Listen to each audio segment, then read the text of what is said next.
Welcome into episode 5 of the Cougar Digest podcast. I am Rob Sellers, the publisher of CougarDigest.com, and I'm joined as always by Kevin, the digital dude. How have you been, Mr. Kevin? Hey Rob, it's been too long, man. Since we've been up here doing the show, it's good to be back.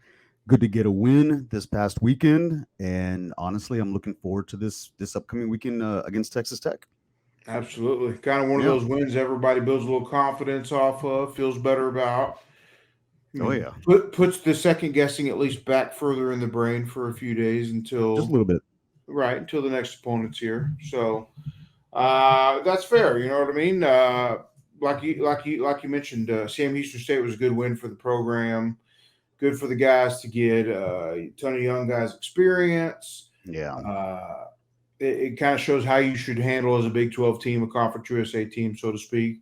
They left some points on the field. Don't get me wrong, but it was never in doubt, even when they kind of marched down that first. I know that for some fans it was in doubt because of the history of what's been going on, but yeah, they marched down the field, took that 7-3 lead or whatever. But after that, of course, it was never in doubt.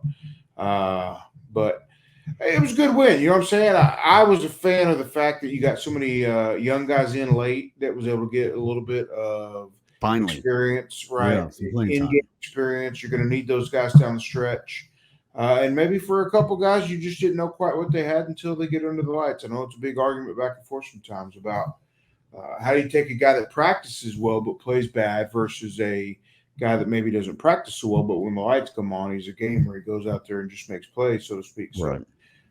again, we all know that's above my pay grade. That's something that I don't get paid very much money to try to consider, so I won't even worry the brain cells with it at the moment. So, the Sam Houston game, though, I mean, 38-7, I believe, was the final score. What did you Yeah. think as you saw how it played out? You know, I think that it played out the way that it was supposed to play out. It was Which was great to nice. see Parker Jenkins get in there, and I've been calling for him to get in there for a couple of weeks. Like, let's get him some playing time. Let's see what these guys can do. And he didn't disappoint.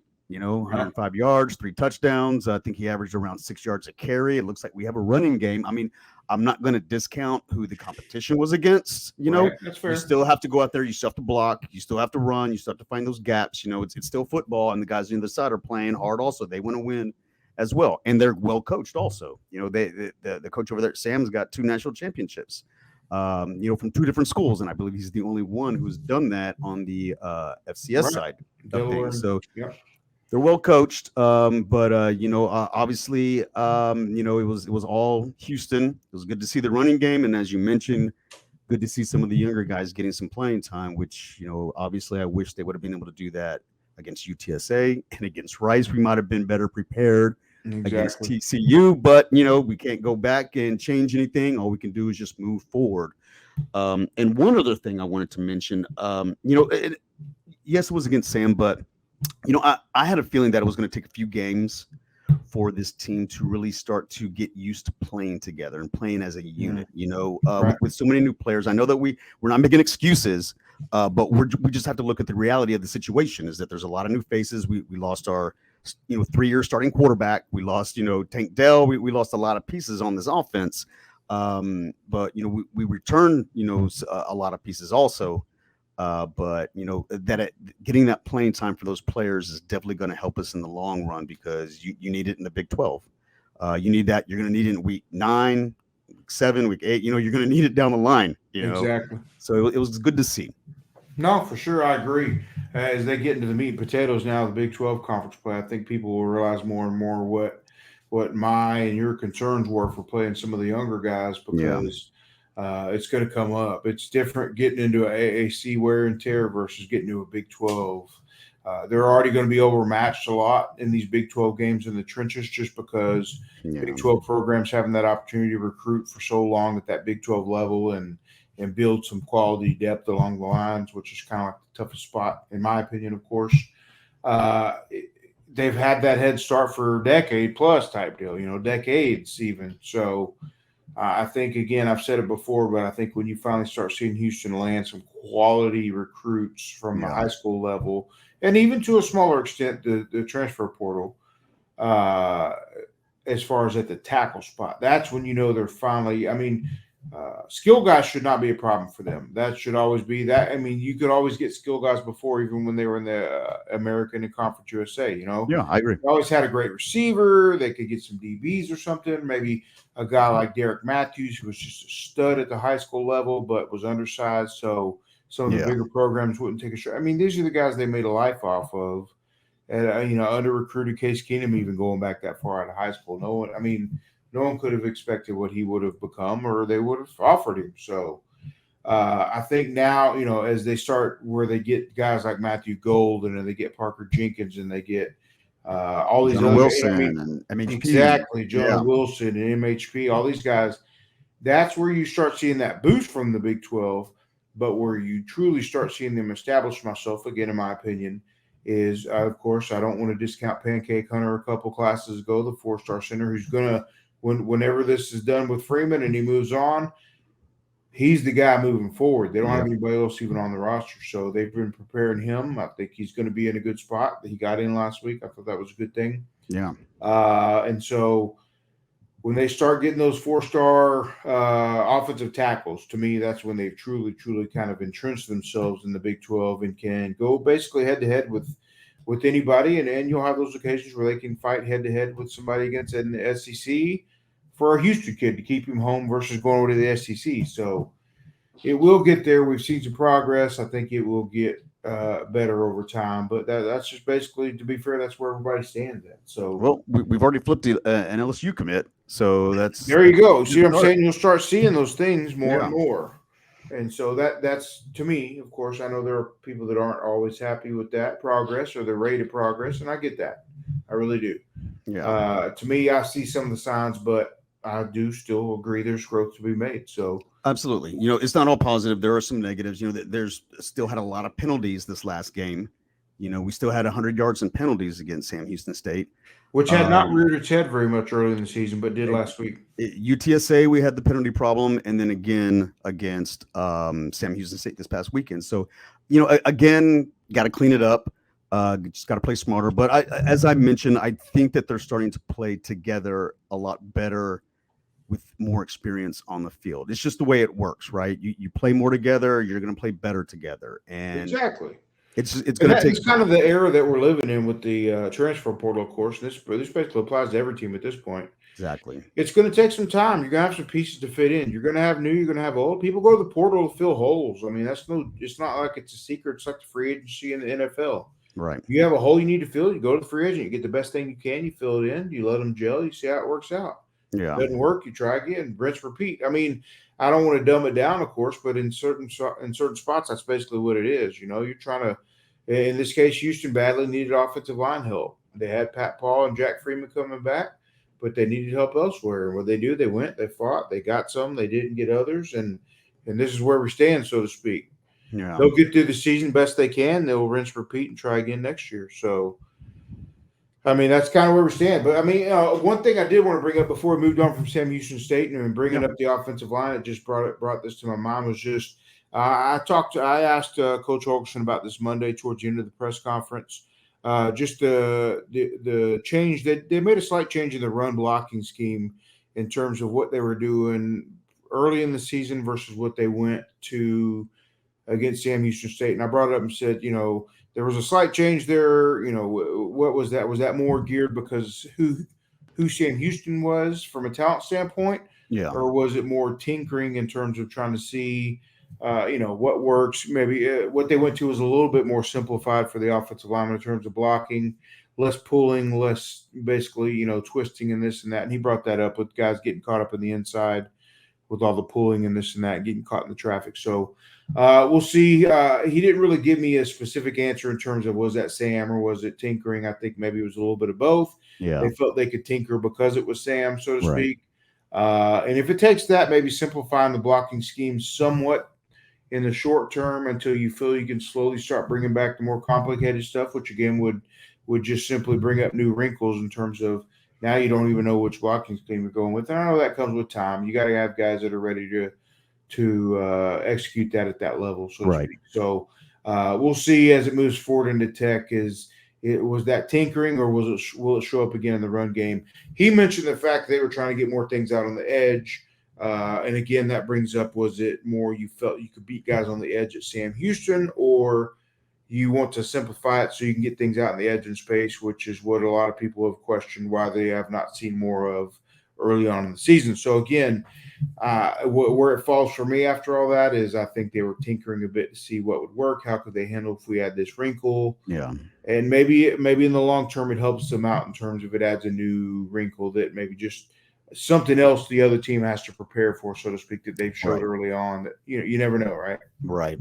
Well, I would think that you would change your blocking schemes, based on your competition, right? Wherever the And strengths based off are. of what you saw success wise too, true. Exactly. So it's as we said, it's an ongoing process, and it's not something that's going to get fixed overnight, but But good to see them willing to exactly. address it and tinker, so to speak. Exactly. And I do think that the team is heading in the right direction. Depth still is a concern for me, but it is what it is. And that's why it was good to get some guys some playing time this past weekend, because they certainly needed it. We needed to see that. Yeah, And it was good to see you, Ale, come in there, that's true. Very firing it true. up. And he looks pretty good. You know, it, Put this in perspective, Rob, if you can, because I think a lot of people still have questions about, is he is he the backup? Is Cooley still the backup? Was Holgerson putting Yui Ali in just to get that third guy some snaps, since he already has confidence in Cooley? Is that what was happening? Like, where are we at with the depth chart on that? Like, do we even know? Yeah, no. As far as I've heard and all that, we brought up earlier in the week. We talked about it. I think it was last Tuesday or whatever when I at first got information that Ollie had passed up Coley on the depth chart, Yeah. and I passed that along to the people on the board. Didn't think a whole lot after that. Kind of was one of those progressing things, uh, more along the lines of Donovan Smith and Coley are similar in what they do, Yeah. in that Ollie's different in what he does. He's obviously a little bit more as if, I mean, Donovan Smith's a mobile quarterback, and so is Coley, to be fair, but Ollie's that little 5'10", 5'11" guy that's like not just mobile, but jitterbug type guy where he's going to make people miss this and that. He's Yeah. got better wheels getting out of the pocket when things collapse, which might be a better fit for this program as we bring up the offensive line recently. It might be a better fit, and that's fair. Yeah. But in terms of how it shakes out, I know this was a big deal on Twitter this past weekend and all that. It was fun to interact and take part in all that. But I think I'll stick for the most part. Smith's the starter heading into Tech. Ollie's the backup. I agree with what Dana Holgerson says in terms of if anything were to happen past that, Coley could absolutely come in and play quarterback for them. Yeah. If need be, an emergency situation and all that, absolutely. I think that's a good safe net to have back there. So we'll see how it plays out long term, how all that shifting in the middle of the season plays out for them. Again, I mentioned that we're in the transfer portal era, so that's one of those things you have to be mindful of as people get playing time and others don't. How's that going to ripple into the offseason, so to speak? You kind of put a pin in it for the short term and you address where it's at, and then we'll check back in the offseason, see how that plays out after that, right? Yeah, I think it's important to get obviously your backup quarterback some playing time. I mean, look what's happening. Absolutely. Not to segue directly into Yeah. Tech Week, What a but great week to point that out, right? exactly, it's happening to them now, where they're down to, I believe, their third string quarterback, and Yeah. and he's a true freshman. And we're gonna have Jarret Johnson on the show to give us a little preview about Tech and their quarterback situation that's there. But it's something you have to be mindful of is, starter gets hurt, the backup gets hurt. What do you do? Right. So it's I think it's good to be ready rather than caught off guard and not prepared for it. Right. You don't know. I mean, it's good to point out, like you said. I've said that for a couple of weeks. You got to get these backups some time because you never know past this next game or Yeah. two when you get into the Big 12, how's this going to play out? And like you said, it's a perfect example in this week for what's going on at Tech with their quarterback going down this week with a pretty bad leg injury and them having to shift on the fly. And so, we'll get Jarrett's thoughts on it later and all that. But I think the last point kind of I wanted to make before we move forward off the Sam Houston game, really just to me, and it's a short point necessarily, it's just is last week fool's gold, or is it a confidence booster that carries over into the Tech game? You catch Tech at a spot when they're a little bit down. They've had some injuries, key injuries no less. Yeah. Can you catch them a little bit in shock? Not sure where they're going to go from here. Or were you simply performing better against a better team at Sam Houston State? So Right. again, it feels like we say this every week. Oh, this is important for this is important for that, and it seems like it is. I don't feel like I'm stretching things in order to say that, but again, is Sam Houston State how you can handle things, or was Sam Houston State how you handle things against a little bit of a lesser opponent in the moment? So Right. I think that'll show itself this week real clearly. So if they continue to get dominated in terms of up front in the offensive line, if they can't get pressure home with 4 rushing the passer, Right. things like that, I think those are things that have kind of been a struggle for them early on. They improved against Sam Houston State, and we'll see if it carries over to the next game. I agree. So without further ado, I guess maybe there's no better time to go ahead and get Jarret in here. We can talk about the Tech matchup this week, and we'll see what he has to say about everything going on. All right.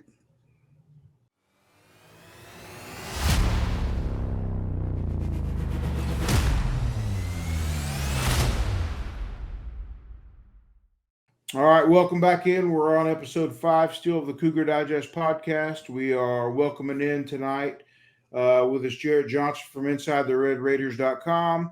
Of course, our Texas Tech corner of the 247 network. We've worked with him many times over the recent years as one of the Big 12 programs Houston has continued to face over time. And then, of course, like within all the recent years, we've worked with him. So welcome in, Jarret. How have you been, man?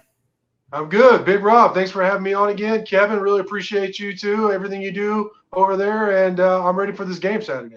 Yeah. Appreciate it. Tons of backstories, of course. Houston coming off an encouraging win, but against a lesser opponent, of course, and Sam Houston State. One of those wins you expect them to get. Tech coming off what is unfortunately not just a loss, but just a devastating loss for them in terms of injuries. The talk of the week, of course, has been the injury to the quarterback at Tech Show and how that plays out in terms of the quarterback depth chart behind him. Jarret, I guess there's no better spot. Obviously, we dealt with it some in the behind enemy lines piece, but injuries have been a big deal for Tech. And what's the latest, I guess, in terms of when we're recording this on the quarterback situation over there? Yeah, Tyler Shuck, compound fracture to his fibula. The guy just had such tough luck with injuries. Hurt clavicle 2 years in a row that cost him a lot of time. And then this break of his leg, which head coach Joey McGuire said 6 to 8 weeks, but I think that's before he even starts rehab. I mean, he's not anybody who saw that injury. He's not expected back the rest of the season. That may be the end of his college career or career in general. I don't know. I mean, those are some pretty devastating injuries he's had the last few years. Yeah, exactly. I was thinking the same thing myself, or just when I was talking about it. Just I was wondering whether this was the end of him. I didn't know with COVID and all that. Of course, it's tough to keep up with. But I didn't know if he had any options after this or not. He does have options. He can still get a medical red shirt for one of the previous years. He might be able to get one for this one. I don't know. He may have played in too many games this one, but he was eligible for a medical red shirt for a previous season. So he could play a 7th year of college ball. See Frank Harris. Sorry? I said, see Frank Harris from UTSA.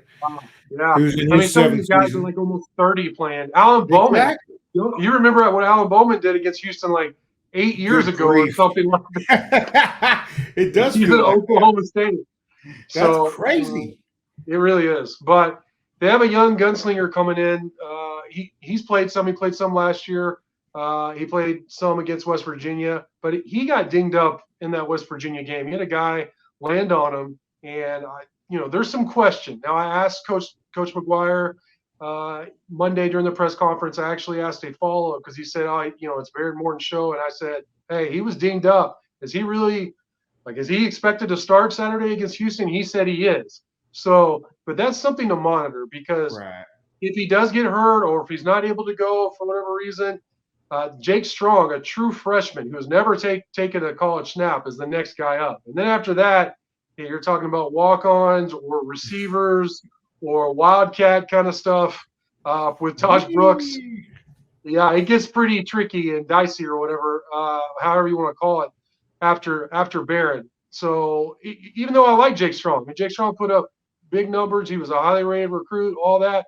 He's still a true freshman. So, getting thrown in the fire as a true freshman in the Big 12 is, it's not optimal for anybody, other than the opposition. It'd be optimal for Houston probably.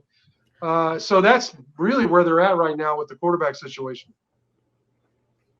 Well, I'm kind of, curious about that. It always seems like we have a difficult time with third string quarterbacks that don't have a lot of, experience on the field. And that's something that worries me. You're bringing in somebody who doesn't have a lot of experience in college football. How are they going to change up? They're going to have to change up, I guess, the playbook just a little bit to accommodate for that learning curve. I'm guessing, right? Go ahead. Go ahead. No, go ahead. Well, I just think that, because of that, we probably don't have a lot of video, obviously, to see, just what he's capable of doing or even get a good idea for the play. So you might, like what you're saying, you might see some different looking formations or some different looking plays where they're doing more wildcat or different things like that. Should we expect, I'm guessing, maybe a condensed playbook, or what should we expect with with Jake Strong in it? Well, he hasn't taken as many snaps. The way they do it in terms of practice in the regular season is they split up 50-50 with the starting quarterback and the backup quarterback, which is a little different. That's a lot for a backup quarterback. But yeah. Tyler Shuck, was just second year in the system, third year at Tech. He already has several degrees in his master's. So he was basically like a pro football player, still taking classes, don't get me wrong, but really focusing on the offense. So they felt like we want to make sure we get Barron, make sure he knows in case, God forbid, Tyler gets hurt again, which worked out. Which not worked out, which happened. And so, they felt good about Barron, but the third string quarterback just runs scout, gets no snaps with the first or second team. So in the regular season, now in the off season, and he was here in the spring, which helps a lot in terms of a true freshman. And then, he was here in fall camp. He did get some snaps with the second team, some of the guys that will be playing, rotating in there on Saturday. But and he did run a similar offense in high school, and he was a 4-year starter at a Class 6A at Justin Northwest. They play like the South Lake Carrolls of the world, really good Texas high school football programs. Yeah. So it's not college, it's not Big 12 football, but y'all know, being in Houston, what Class 6A football in Texas is. So I don't know about condensing a playbook a ton as much as you'd expect. Mm-hmm. I think they would probably tailor it to what he does well. He's not as much of a runner as Shuck was, but he did run for over 1,000 yards, and I can't remember how many touchdowns in his high school career. Yeah. He's closer to Barron Morton in terms of having a big arm, quick release. He knows what he wants to do with the ball, quickly, as opposed to Shuck being more methodical. So I don't know if it would be condensed as much as you think. Okay. So being a true freshman, they ask a lot. Zach Keeley, the offensive coordinator, asked a lot from their quarterbacks at the line of scrimmage to change into plays. He told me earlier this year that, for example, Shuck was changing 10 to 15% of the called plays, which is a lot in any offense. Yeah. So that might be what's kind of taken away or, not allowed as much as a true freshman changing plays at the line of scrimmage. Right. That's never good. As you mentioned, that's not optimal earlier on. No. Also, another point I wanted to bring up with you, Jarret, obviously one of the main topics of this week, of course, Donovan Smith having transferred from Tech to Houston last offseason, and then coming back. It was a discussion Monday with Dana Holgerson in terms of people were asking just in terms of what do you say to Donovan, or how do you go about this week? And Holgerson was very open to saying, I've already started talking to him about this, from the get-go, probably from the next day type thing, from when the last game was over. But just telling him, look, even as a coach, and I thought it was kind of telling. He was saying, even as a coach, when you go back to a spot like this where you spend a big part of your time there, it's emotional, regardless of whether you want to acknowledge it or not publicly. There's a huge emotional attachment to that. And he said he even noted that in recent years that some of the Cougars who had some ties to Texas Tech and went back at one point maybe didn't handle it as well. And Yeah. so he wanted to make sure and use that and just basically uh, with the spot that Donovan Smith is in, and he's had some success, had some failure early on this season. And so he's kind of in that weird spot where is he going to build off last week's success and that carry that momentum forward? Or was that fool's gold? Basically, that was how I wrote. Was that fool's gold or not? What's it like in terms of what do you think the advantage is between Donovan Smith coming back and their defense knowing him so well from practicing against him for quite a while, or him practicing against them, vice versa? How do you feel that plays out as he comes back and faces, like Holgerson said, a big emotional test? I think that's the big point. In terms of them knowing each other, I think it's a wash. There's going to be some things they know about Donovan that will help them, and Right. vice versa in terms of going against Tim DeRuyter's defense, who was the defensive coordinator last year. There's no doubt in my mind there's going to be some things that both of them are able to do. But then they got to actually play the rest of the game, right? Then they get Right. down to crunch time, winning plays, losing plays. And I got to tell you, I'm a huge fan of Donovan Smith. You mentioned some of the other guys like Tajon Henry. I like him, but he could get over emotional at times. Yeah, Was one that's of those fair. guys. And so I saw that when he came back and played Texas Tech. There's Yeah. some other guys out there, but Donovan is an interesting guy because I think if you ask, say, 10 fans, maybe 5 or 6 would say, oh, he's not very efficient. They start listing all these bad things they don't like about him. And it's not always pretty with Donovan, and that's true. And Right. he's capable of a stinker, but the dude is a gamer. Yeah. That's what I love about him is there were several games the last 2 seasons that he started and played where he maybe wasn't the opening day starting quarterback, and he won big games. A game Yeah. against Iowa State that got Tech eligible 2 years ago. A win over Texas, that double overtime run against Houston, and that 4th and whatever it was, I can't remember. I should have warned you ahead of time, Jarret. That's a no-no on these areas over here. We can't talk about that. Well, I mean, it happened. There's some plays that Houston pulled off in the history of this series that Tech fans are like, we don't say that too. So I mean, it's That's it's fair. vice versa with all the Southwest history and all that Southwest Yeah, Conference that's true. history. But Donovan Smith, he has a knack for either making a key throw after like 10 terrible throws or something like that throughout a game. You're like, this guy, what is it? And then he makes this throw. You're like, how did he make this corner throw into double coverage, this Right. dime on 3rd and whatever, forever. Or this big run. He's one of those guys that, and I tell you what, he transferred into local Friendship High School his senior year of high school because Right. his dad, DeAndre Smith, was a running back coach here, and I love DeAndre Smith. I mean, him and I still text sometimes, even though he's in Right. the NFL. I'm just a big fan of his and the whole family. But I went to a couple of his games, of course, being here, knowing he was going Right. to Texas Tech, and there was a game against like their local rival here, and it was, I think, quadruple overtime, where he threw for 4 touchdowns, ran for 3, and then caught a 2-point conversion to win the game. Good grief. I mean, Was there anybody else playing? yeah, I mean, it didn't seem like it. He was clearly like the best athlete. They had a couple on the other side on their defense. They had a guy playing at Baylor now, another guy who went to Oklahoma who was a 4-star recruit playing defense. I mean, so that was like It a wasn't 12-win. against nobody, right? Yeah, Lubbock Cooper High School, which is pretty good out here from West Texas. Yeah. But No, for sure. but my point being is, I think if you're watching or covering Donovan Smith, you have to take the whole, not just, okay, it's not always pretty. And Right. in those winning moments, those clutch moments, he has performed time and time again in big situations. So going back to your question, do I think he'll be able to handle the emotional part of coming back to Texas Tech and playing them? Yeah, I do. And I think that's my number one concern, honestly, with looking at That's Houston. fair. The defense, I mean, isn't that great? It like is I what would it think is. about Tech's offense if I was in your position. Like, look at this offense. Like No one's scared of Tech's offense. That's kind of how I feel about Houston's defense, looking at it from the outside in. Right. But Donovan Smith scares me because of all those things I just mentioned. And I think Daniel Holgerson, in his time when he was at West Virginia, the thing that impressed me the most was the psychological games he was able to use against Texas Tech and with his own team.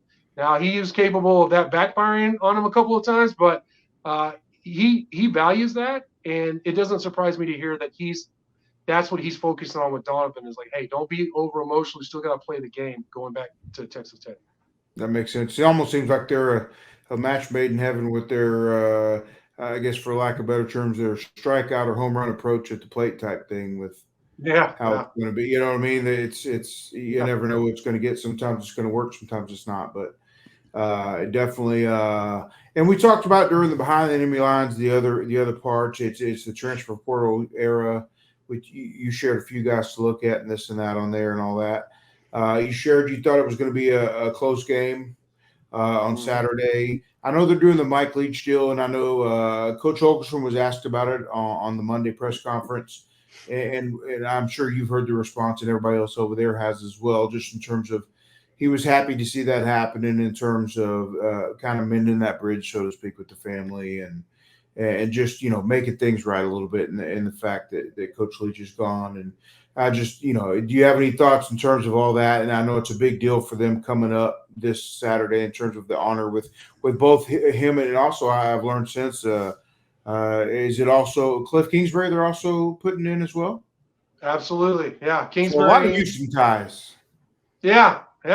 Which Yeah. makes sense with it being for the Houston game. I don't know if that was Right. intentional or not. I really don't. Yeah. Sometimes it seems like that, and it's more like logistics or something, Right. But there are a lot of Houston ties, which is great. I love that. I mean, there are just a lot of ties between these two programs. Where There really is. there are, which is why, like, I was a fan of Houston joining the Big 12. I mean, I love the new Big 12. Almost all the teams. Like, I'm really excited. Not every, how the hate between fans becomes like a Bloods and Crips kind of thing, like, where it's like, exactly. Yes, I'm very familiar. I just don't have that feeling. I think it makes sense to me with the market and the history and all that. Right. And these kind of ties make, are further evidence of that. I actually talked to a Tech official that said that the family is going to be in Lubbock Friday for this actual ceremony. They weren't sure if they were actually going to be at the game, the family, but they thought so. I just couldn't confirm that. But yeah, there's a lot of history, a lot of ties between the two programs going on this week, and there was all the way up to the last couple of years, there was still really bad blood between not really like Texas Tech football and Leach or the fans in Leach, but like the former administration and Leach. The guys aren't even really in positions of power anymore. So I hate that it took, after him passing away for it to actually officially be mended, but there was legal stuff going on. So, that's just the reality of life and the situation. But I am glad that people have been able to come together, and because Leach is beloved, I mean, he is. His winningest coach in the program's history. He was one of a kind. There's never been anyone like him before. There won't ever be anybody like him after, in terms really just in any walk of life, but certainly as a college football coach. And I know I loved him, huge fan, and I didn't have like a big personal relationship with him or anything like that, but just as his personality, what he meant, how he changed college football, what he meant to Texas Tech, and I'm really glad they're doing what they're doing this week with him. And Kingsbury, just real quick, here's my thing on him. We already said great guy, and I say that on our local radio show all the time when he's mentioned. I actually get mocked for it, because I have to preface it. I mean, there's so many things that Kingsbury does behind the scenes that he demands not go public that are such good things. He really is a solid guy. Not a great head football coach. Right. He's not a great head football coach, but brilliant mind. One of my favorite people to ever talk college football with. And I was a freshman, his first start, which was Spike Dykes' last game at Jones. And he came in and led them to a win over Oklahoma. So that, obviously Cliff Kingsbury was a really tough, great college quarterback, great guy. Didn't work out as a head coach, but we'll see what the future entails for him. Yeah, I know that, and that's why they probably gave him as long as they did. I mean, I think everybody, even Tech fans, wanted that to work out. Of course, him having laid the foundation early on with his offensive stuff, and then where else was he going to go when the Tech job opened up, type thing? Where else were you going to turn to, type thing? I know it was still early in his career, but I think pretty much everybody was rooting for that. It stinks that it didn't work out, and Yeah. and we'll see, like you said, where it ends up for him along the road. But I'm with you. I think he's a good offensive mind, and when people bring up down the road what other options are, I mean, I don't think he's done. I know he's mentioned he's not a fan of being a head coach again, but that's probably still in the short term after the sting of it a bit. But regardless of how it works out, you never know, man. Especially like you said, the overlap between these two programs and the offenses and all the coaches and this and that, like you never know where it's going to end up again, type thing. So I really appreciate you giving us a few minutes tonight, Jarret. Kevin, you got anything else you want to add? Where'd the tortilla thing come from? I get asked that, and I ask people, and no one really knows. It just started happening. It just is. I mean, I was a kid and threw tortillas, and Yeah, people don't try and stop you from bringing them in. I mean, they say they do, but they don't. Clearly, you see how many tortillas were flying at the kickoff. Clearly, there's not much effort. It's like mustard bottles in Knoxville, right? Right, yeah. Which I've been to a game there, seen that too. That's crazy. I was curious, just how it started, where it came from. I thought you might have some inside information. I am too. I wish I did. Yeah. I was on I can't remember what podcast. I think it was the Oregon podcast a couple of weeks ago, and they asked me, and I was like, I've asked a billion people, and no one seems to really know, like, the beginning. How did that start? What was the genesis of? Did some West Texans just show up and start throwing tortillas, and people are like, hey, this is pretty cool. Let's just keep doing this. That may have been. Right. It may not be very romantic or cool, but that may be where it started. There has to be an origin, of course, right? Maybe we'll save that for a different podcast, of course. I should just make something up. I should just make something. I'm just going to make something up. First one to come up with something solid and move with it, right? Right. I appreciate you coming on, Jarret. Really hope everything's going well for you over there. We'll see how it plays out. I think we were both in agreement today in terms of our back and forth on. I think it's going to be a close game. Maybe not a ton of offense. We'll just see. And you never know, who's going to flash and who's not. There's a lot of question marks for both programs heading into this week. So yeah, it'll be fun. Hopefully, let's just hope for a competitive ball game, right? Yeah, I think it's going to be competitive, and it's a big game for both teams. Let's not. I mean, both teams need this win for this season. They really for the rest of the season. It's going to set somebody up well moving forward, and somebody else is going to be looking at it like, well, where do we go from here? So yeah, I'm looking forward to it. Thanks for having me on. Anytime, Rob, you do a great job. Kevin, man, great to meet you, and looks like you're crushing it too. Hey, Jarret, how can people follow you? Where can they follow you? What's your handles? If you want to mention any of that. I'm my personal one's at Johnson Jarret, and the Inside the Red Raiders one is at TTU247. Okay, perfect, man. That's people want to obviously we're in the same conference, and people may want to see what Tech has going on also. So we obviously want to give you a shout out. Thank you for coming on the show, and let people know where they can follow you and get information about Tech too. Yeah, and they do a great job over there. I think they cover even more sports than we do. So make sure and go over there. And for those 247 subscribers, make sure you get your full value for the network and go over there and check their stuff out. Yeah, I know they cover hoops. I know they cover a lot more than just football. So year round, make sure you go over there and check it out as the Big 12 stuff expands. And you're going to want to be more informed about things as it comes across. So it's going to be a fun basketball season. Yeah, speaking of that. No, that's very true. Hey, you hold that. Put a pin in it in terms of we'll have you back on for sure whenever with the conference schedule coming back out. That's true, though. Yeah. I mean, what a conference has become basketball-wise, right? There are like almost no easy games now. It's crazy. Careful what you wish for, right? I tell you what, man. Big 12 play. Houston's a perfect fit with the physical brand they play. So I'm excited about that too. That's going to be crazy. Cool. Well, we'll check back with you during basketball season for sure. Thanks again for coming on, and we'll see how it plays out Saturday. All right, fellas. Thanks, Jarret.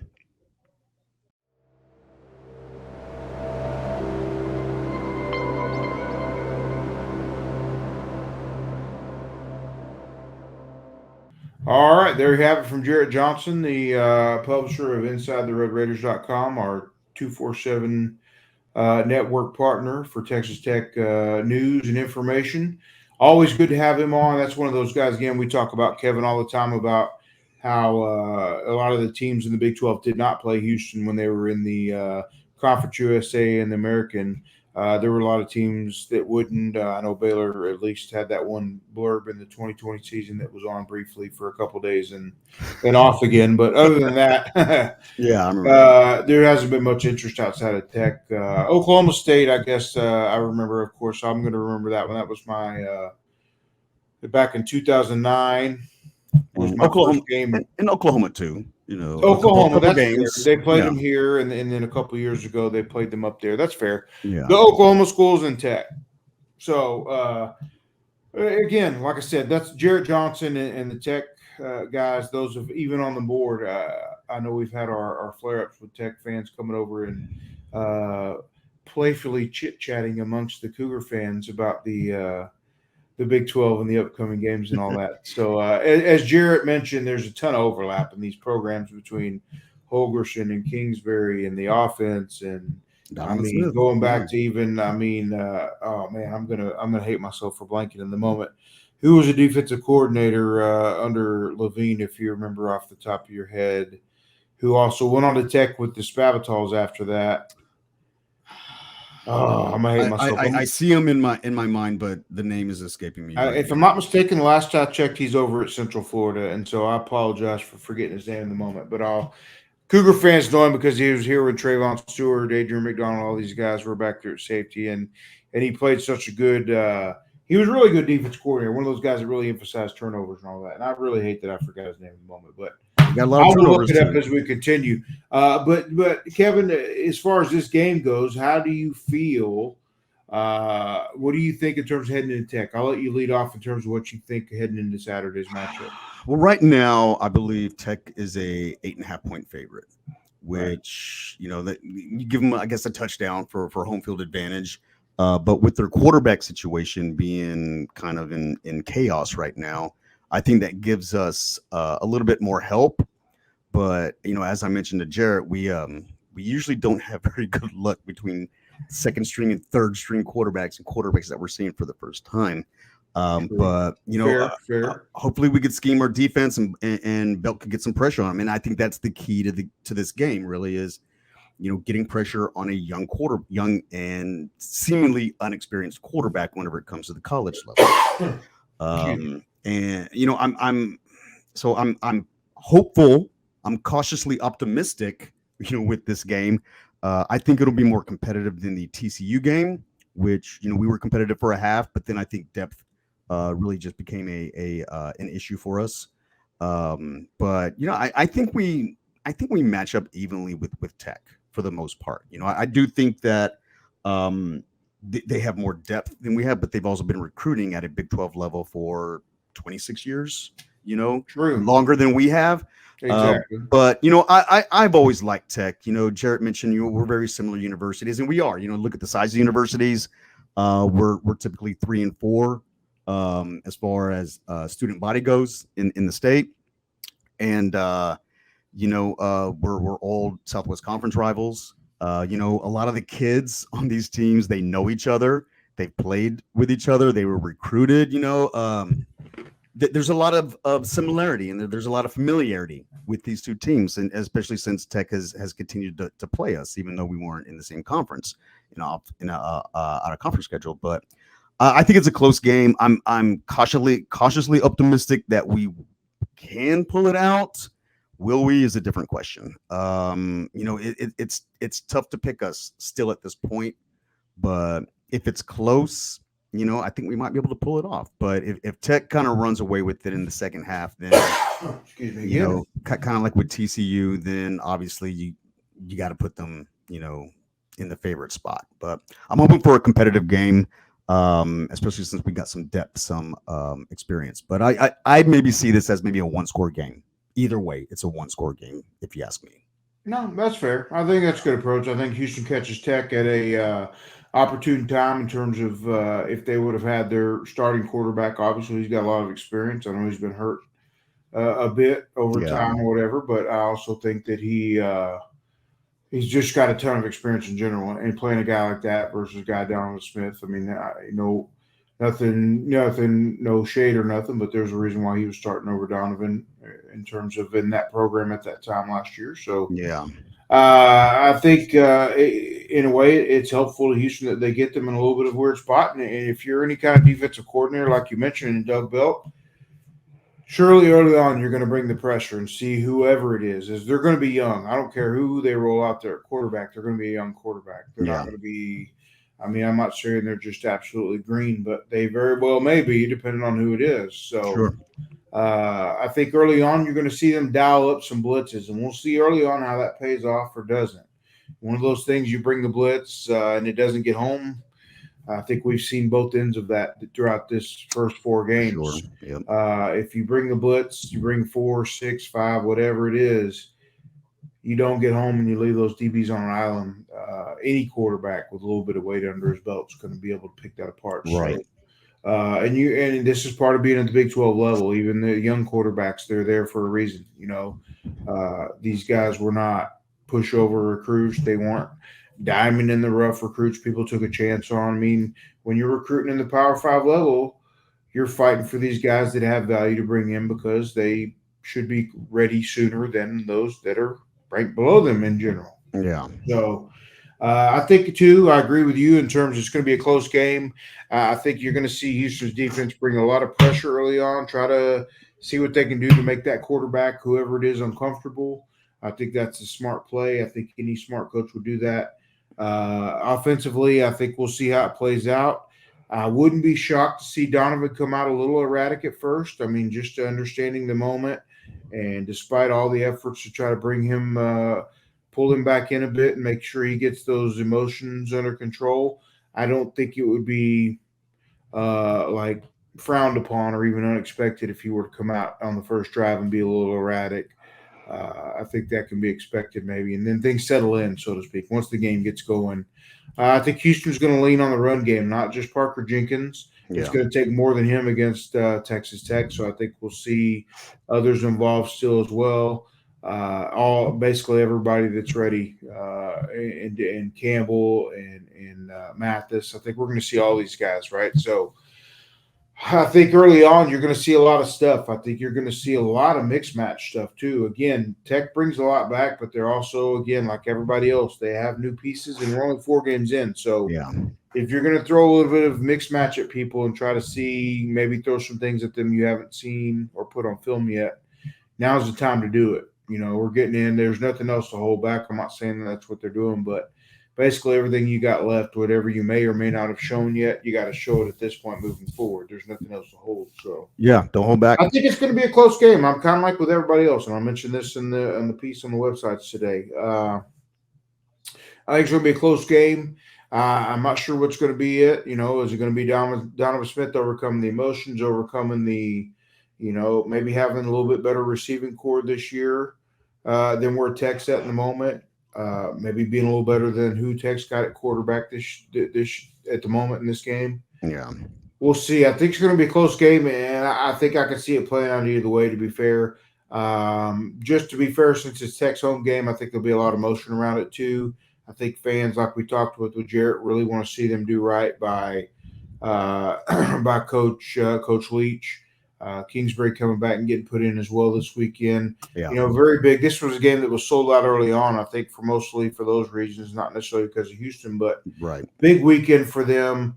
A lot of important things ceremonial wise in terms of early on before the game.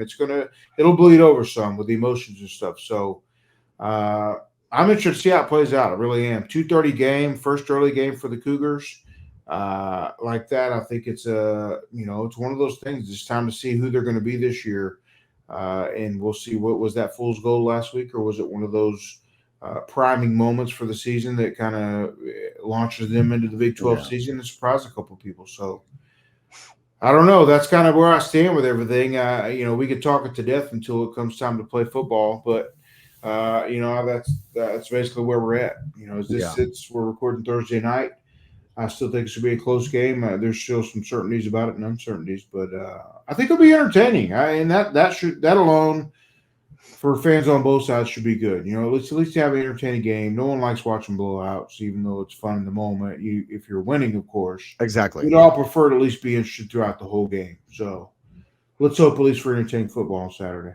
Well, I think you can expect a hard-fought game because, as we mentioned before, both of these teams need a win. Yeah. Both of them need a win to keep that, to stay positive about the season. And again, I think it's going to be close. I'm expecting a highly competitive game just for that reason, because both of the teams need a win, and it's a conference game. And for a lot of Houston fans and maybe some Tech fans, this is an old rivalry that we have. I mean, we've continued to play them, a few more times even after we were playing in different conferences. So we know these teams well, and they know us well. We know them well.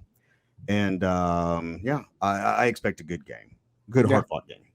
Definitely. So I appreciate everyone for being here. I want to remind everybody, please like, subscribe, comment. If you have any questions for us, feel free to comment, jump in, tell us what your thoughts are. Constructive, well-structured sentences on constructive criticism we are welcoming. And I don't know. Just jump in. Join us. We're going to keep flowing. I'm not sure yet. As we sit here, we will have a post-game reaction show, whether it be that night or Kevin's got some really important, busy stuff going on this weekend. So we'll see where it plays out in his plans.